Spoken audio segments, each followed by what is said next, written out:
अङ्कुलं निजबीजसन्ततिरयस्कान्तोपलं सूचिका साध्वीनैज विभुं लताक्षितिरुहं सिन्धुः सरिद्वल्लभम् प्राप्नोति हयता तथा पशुपतेः पादारविन्दद्वयम् चेतो वृत्तिरुपेत्य तिष्ठति सदा सा भक्तिरित्युच्यते आनन्दाश्रुभिरातनोति पुलकम् नैर्मल्यतश्चादनम् वाचा शङ्खमुखे स्थितैश्च जठरा पूर्तिं चरित्रामृतैः रुद्राक्षैर्भसितेन देववपुषु रक्षां भवद्भावना पर्यङ्के विनिवेश्य भक्तिजननि भक्तार्भकं रक्षति मार्गावर्तितपादुका पशुपति रङ्गस्य कूर्चायते गण्डूशाम्बुनिषेचनं पुररिपुर्दिव्याभिषेकायते किञ्चिद्भक्षितमांसशेषकबलं नव्योपहारायते भक्तिः किं न करोत्यहो वनचरो भक्तावतंसायते वक्षस्ताडनमन्तकस्य कठिन भस्मारसम्मर्दनम् बुभृत्पर्यटनं नमःसुरशिरः कोटीरसङ्घर्षणम् कर्मेधं मृदुलस्य तावक पदद्वन्द्वस्य गौरीपते मच्चेतो मणिपादुका विहरणं शम्भो सदाङ्गीकुरु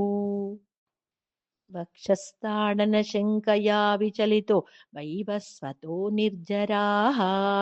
कोटीरोज्ज्वलरत्नदीपकलिका नीराजनं कुर्वते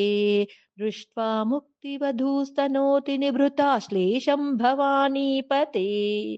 यच्चेतस्तव पादपद्मभजनं तस्येह किं दुर्लभम् क्रीडार्थं सृजसि प्रपञ्चमखिलं क्रीडामृगास्ते जनाः यत्कर्माचरितं मया च भवतः प्रीत्ये भवत्येव तत् शम्भो स्वस्य कुतूहलस्य करणं मच्चेष्टितं निश्चितम्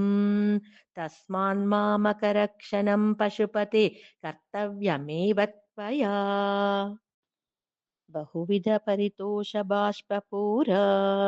स्फुरपुटपुलकाङ्कितचारुभोगभूमिं चिरपदफलकाङ्क्षि सेव्यमानां परमसदाशिवभावनां प्रपद्ये अमितमृदमृतं मुहुर्दुहन्तीं विमलभवत्पदगोष्ठमावसन्तीं सदय पशुपते सुपुण्यपाकाम् मम परिपालय भक्तिधेनुमेकाम् जडता पशुता कलङ्किता कुटिलचरत्वं च नास्ति मयि देव अस्ति यदि राजमौले भवदाभरणस्य नास्मि किं पात्रम् अर्हसि रहसि स्वतन्त्रबुद्ध्या परिवसितुं सुलभप्रसन्नमूर्तिः अगणितफलदायकप्रभुर्मे जगदधिको हृदि राजशेखरोऽस्ति।